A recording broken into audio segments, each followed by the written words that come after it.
To understand the present, we must look to the past, as that is where today's world was born. This is a highly local project. To pursue the amount of depth we feel necessary to understand our world, we will be focusing on our own home city, Burlington, Vermont. Though many of you watching will doubtless be from hundreds of miles away or different continents, the forces operating remain the same, and similar processes of development can be pointed to anywhere on the globe. Our present day was never inevitable. In fact, some may call it highly undesirable. So, how did our present world come to be? This will be a unique historical analysis. We will aim to show the ideas of the past in the world that was built by them. Political and economic participation changes over time, as does cultural and spiritual expression, and yet we remain the same biologically.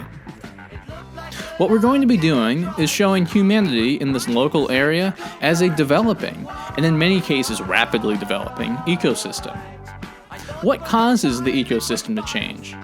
This is a very important question to answer to understand our current world. What about the past changed to create the present? What have we gained? And what losses can we point out that might better inform decisions we can make in the future?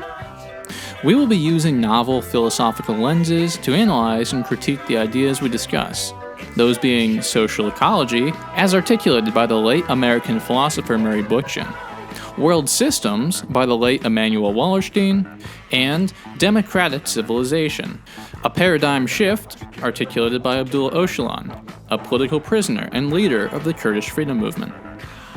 The unfolding of events that create history will be presented as a sociology of freedom.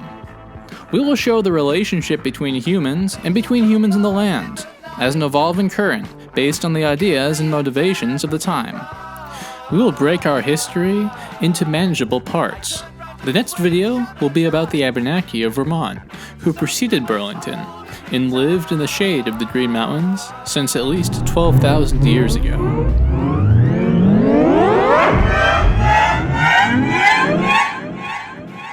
Their organic construction of an egalitarian society based on consensus stands in stark contrast to what Burlington would eventually become after the invasion of the English.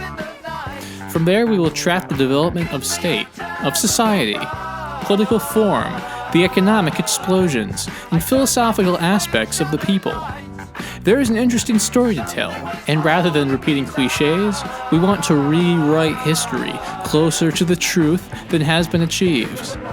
Take care, dear viewer, and come along as we dredge through primary sources to uncover a hidden history of democracy and social struggle that lives below the official explanation.